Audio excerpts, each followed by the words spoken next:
Соскучились по путешествиям, но не знаете, как лучше спланировать свой отдых? Хотите потусить компанией? Провести отпуск с семьей? Или отправиться в романтическое путешествие? Мы подскажем, что, где, как и почем. В каждом выпуске нашего travel-гида мы будем давать полезные советы, как отдохнуть в той или иной стране.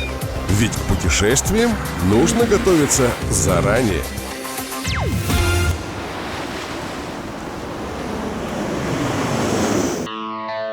Сегодня мы посетим Францию, страну, которая ассоциируется с элегантным, романтичным и роскошным отдыхом.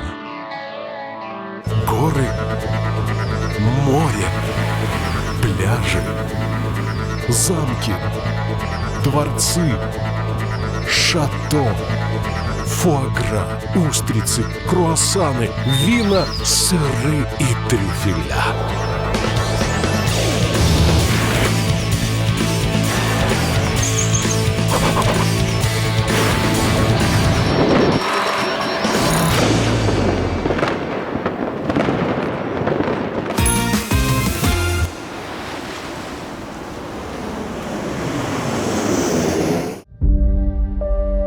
Если вы с семьей собираетесь отдохнуть во Франции на широкую ногу, отправляйтесь в Париж.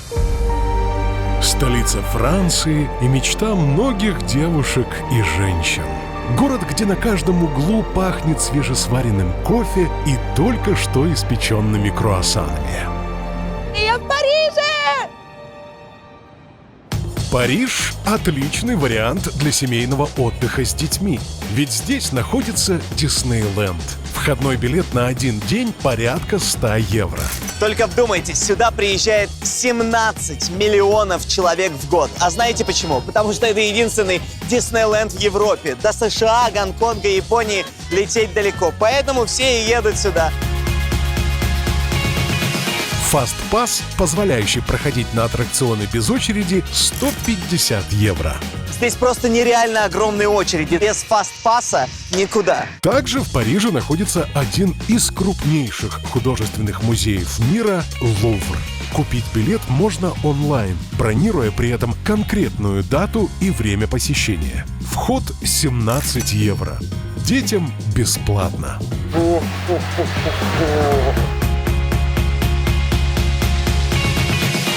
Но не Лувром единым.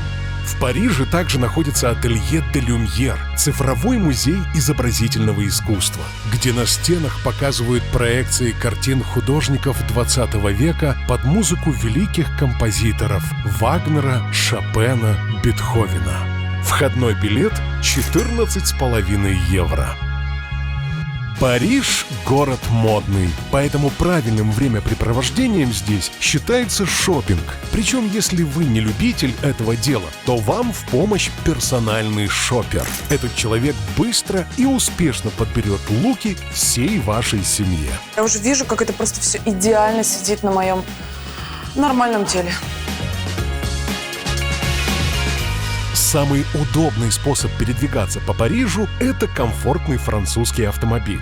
Современный – от 200 евро в сутки. Ретро – от 500 евро в сутки. Когда проголодаетесь, воспользуйтесь услугами профессионального ресторанного критика. Он подскажет заведение, где вас обслужат по наивысшему разряду и раскроет секреты французской кухни. Услуги 500 евро. Обед от 100 евро на человека. И вправду очень вкусно. Ну и, конечно, какая поездка в Париж без осмотра Эйфелевой башни? Подъем на нее 8 и 13 евро. Но людей немерено. Выстоял очередь к лифту, поднялся на второй этаж. И здесь очередь, чтобы подняться к перилам теперь.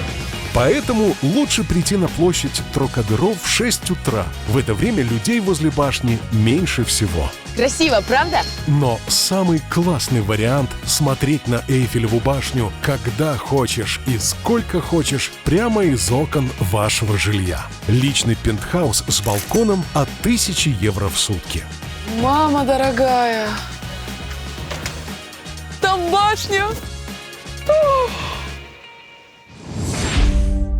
Если вы рассматриваете экономный вариант семейного отдыха во Франции, вам в Нант. Нант – это живописный городок на западе Франции, который словно создан для отдыха с детьми.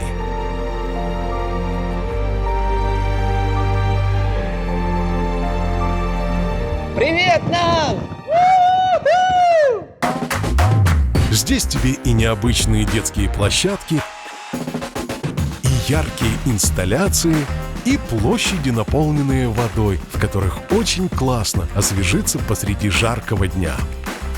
Но самое главное, в Нанте есть уникальный парк аттракционов «Машинный остров», созданный по мотивам книг писателя-фантаста Жюля Верна. Механическая карусель, террариум с огромными механическими тварями и даже огромный механический слон, который в 8 раз больше живого. Ко всему этому можно прикоснуться и на всем покататься. Входной билет 8,5 евро. Жюльверновские фантазии воплотились в жизнь. Чтобы увидеть город весь и сразу, поднимитесь на единственную в городе высотку, на крыше которой сделали бар в виде гнезда аиста и смотровую площадку. Вход 1 евро. Передвигаться по Нанту бюджетнее всего на общественном транспорте. Ночевать в одном из хостелов.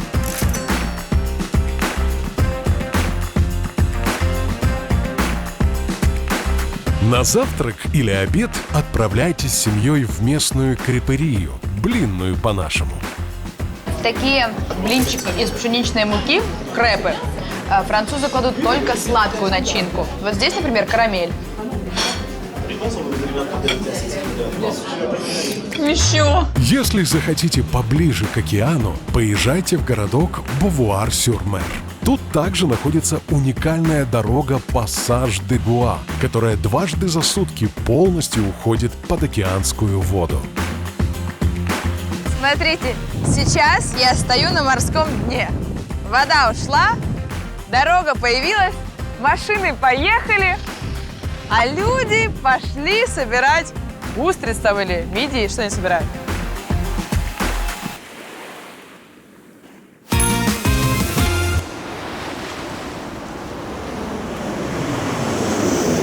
В каждом выпуске мы делимся с вами списком самых ярких событий той или иной страны. И вот сегодня черед Франции.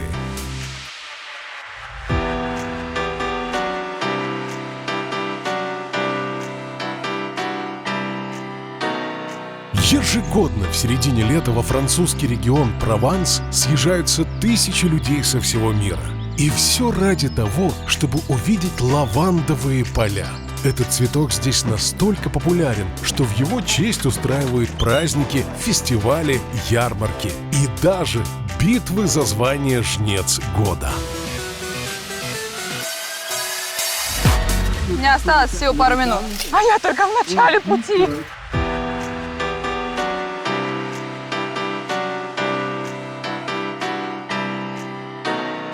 На протяжении всего лета в замках вдоль реки Луары устраивают многочисленные мероприятия. Например, масштабный средневековый спектакль в замке Амбуаз.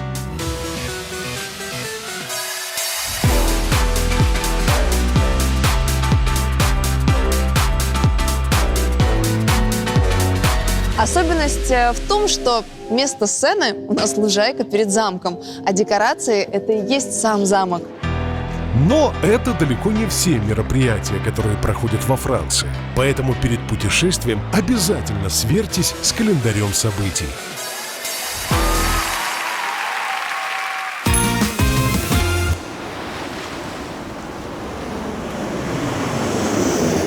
Собираетесь во Францию на роскошный романтический отдых? Забудьте про Париж. Поезжайте лучше на Бора-Бора. Бора-Бора – один из островов французской Полинезии. находится в Тихом океане и славится на весь мир как один из самых лакшери-курортов. Это пристанище голливудских звезд, мировых политиков и олигархов. 400 миллионов лет назад, когда еще у Памелы Андерсон был первый размер груди, из воды вырос вулкан. Вот он, кстати. Потом вокруг вулкана образовался атолл. Это коралловый риф, который поднялся из воды и остался.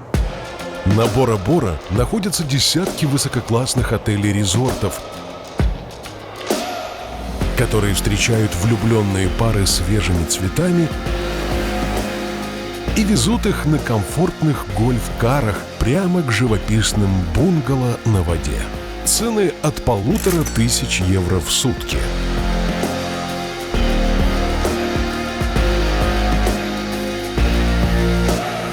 Оп, и океан. Ну, это же совсем другое дело. Также на Бора-Бора можно покормить скатов. Обалдеть! Или отправиться в реабилитационный центр черепах. Больше всего черепахи страдают от полиэтиленовых пакетов, которые люди выбрасывают в океан. Они думают, что это медузы, и едят их. Потом умирают. Ужинайте в лучшем заведении Бора-Бора баре Блади Мэрис. Рыбный сет из самых свежих морепродуктов обойдется вам в 100 евро.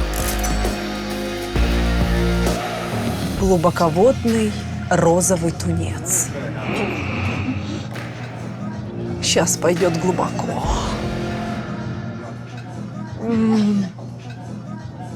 Даже не жевала. Бюджетным романтикам во Франции советуем Ла-Рошель. Это портовый город на западе Франции, который не распиарен среди туристов. Его французы словно приберегли для себя, поэтому отдых здесь может быть очень спокойным, элегантным и романтичным.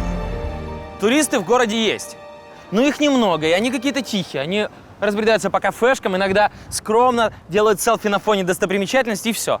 Больше ты их не замечаешь. Поэтому здесь как-то уютно и хорошо. Добравшись на поезде из Парижа, можно сразу идти гулять по городу.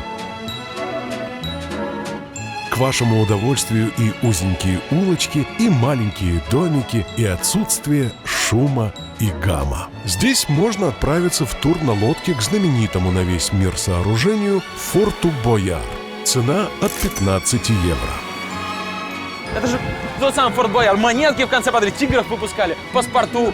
Вот, паспорту, смотри. Вот. Это же все здесь, вот оно. Все по-настоящему. Далее можно сесть на велосипеды, аренда от 3 евро в сутки, и отправиться на соседний живописный остров Ре, где можно поселиться в комфортном кемпинге в палатке со всеми удобствами от 20 евро. Это не палатка даже, это палата. Палата для аристократа. Чтобы недорого вкусить настоящих деликатесов, отправляйтесь на устричную ферму Литриер-де-Ре. Дюжина. Всего каких-то 8, почти 9 евро. Дюжина устриц. После отправляйтесь на 30-километровый пляж, по которому, говорят, любил прогуливаться сам Александр Дюма, продумывая сюжет «Трех мушкетеров». Вода холодная, градусов 15. Это неудивительно, это же все-таки Атлантический океан.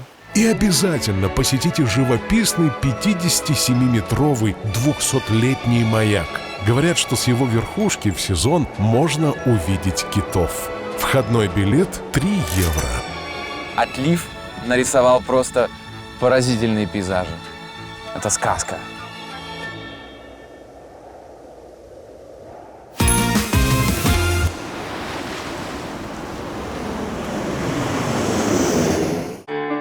Французская кухня известна на весь мир, поэтому быть во Франции и не попробовать традиционные блюда, это прям супер странно. Итак, вашему вниманию наш список must eat во Франции. Выпечка.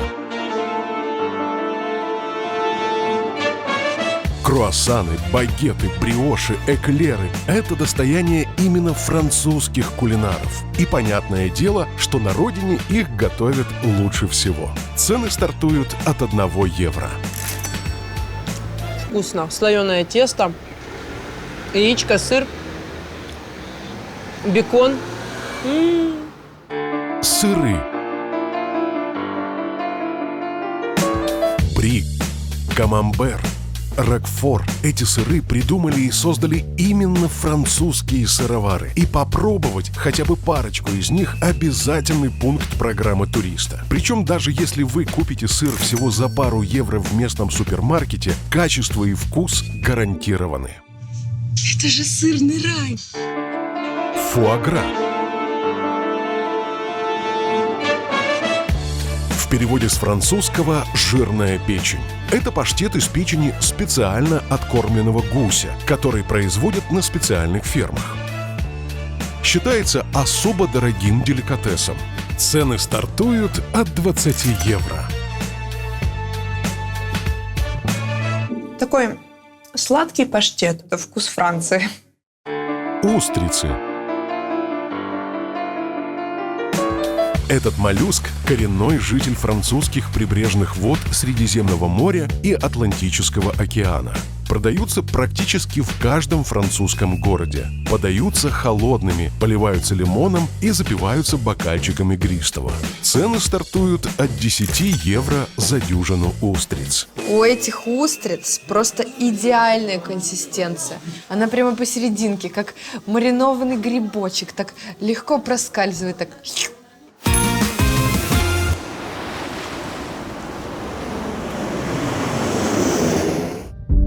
Если вы с компанией собираетесь оттянуться по полной во Франции, отправляйтесь в Куршевель. Это знаменитый французский горнолыжный курорт, который ассоциируется с дорогим и роскошным отдыхом. Ну, посмотрите, какая красота! Воздух какой! Мамма мия, Санта-Лючия! Для разогрева арендуйте со своей компанией частный самолет за 300 евро.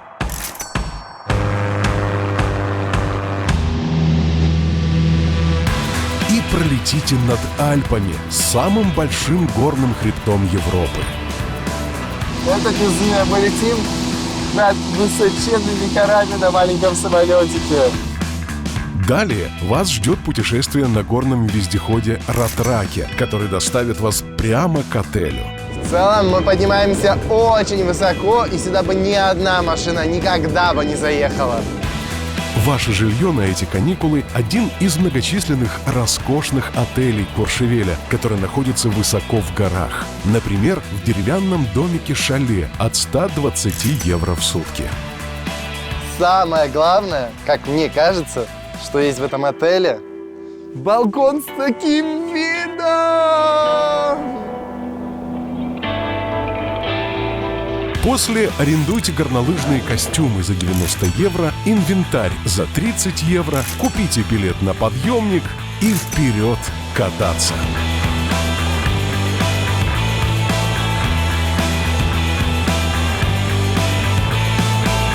Как проголодаетесь, пообедайте в одном из ресторанов со звездами Мишлен. Сет из 5 блюд обойдется вам примерно в 170 евро. Местный шеф Стефан Бюро, у него есть невероятная особенность. Он готовит каждый день абсолютно новое блюдо для своих гостей. Поэтому вы никогда не знаете, что вам подадут на стол сегодня. Вечером обязательно устройте вечернюю прогулку на снегоходах. 200 евро в час. Я так кайфую, потому что мне сидушка подогревается, руль подогревается, мне в целом тепло. Ну немного ветерок подувается в лицо, так изумительно. А после посетите вечернее шоу на главной площади Куршевеля. 28 лет назад в Курше проходила одна из частей зимних Олимпийских игр. И здесь, естественно, проносили олимпийский огонь. И ребята до сих пор поддерживают эту традицию и съезжаются факелами.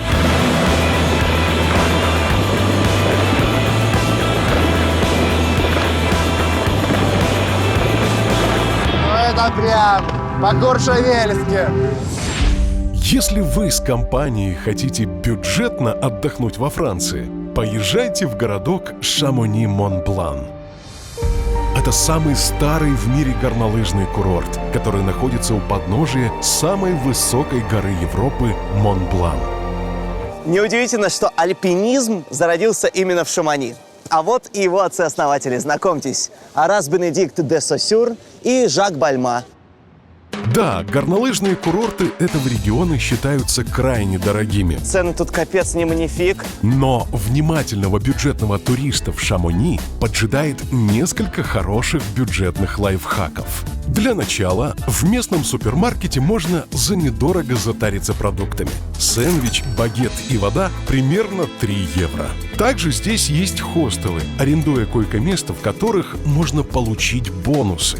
Один из таких – Auberge du Jeunesse. За эти 50 евро ты получаешь койку с завтраком, бесплатный проезд на общественном транспорте и, самое главное, ски-пас, который сам по себе стоит 67 евро. И теперь можно наслаждаться всеми прелестями своих бонусов.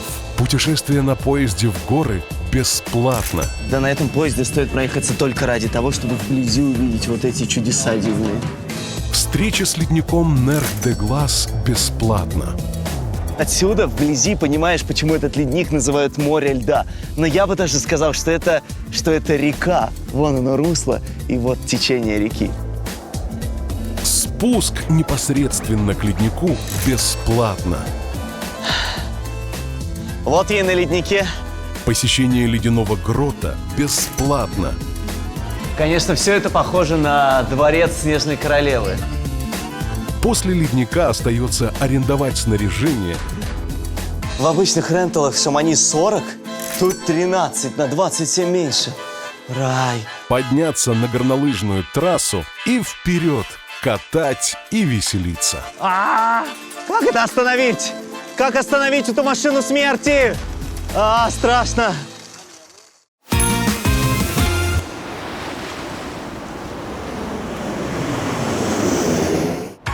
Путешествуя по Франции, есть несколько вещей, на которые стоит обратить внимание.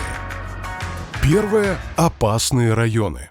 Во Франции высокий процент неассимилировавшихся мигрантов.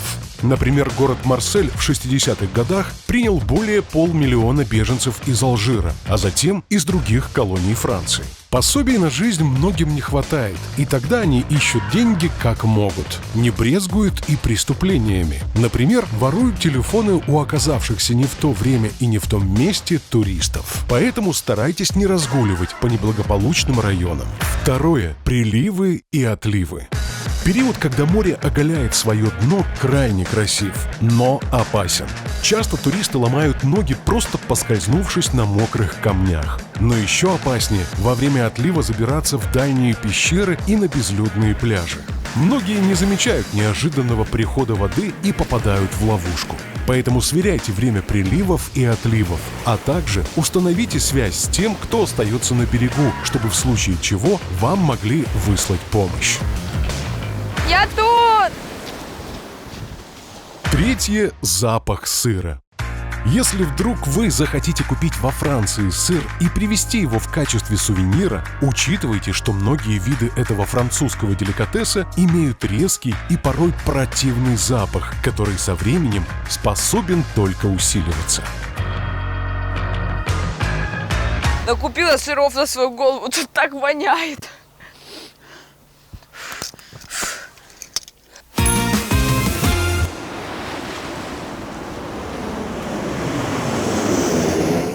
Travel-гид по Франции составили, но впереди нас ждут новые страны и полезные советы. До скорого!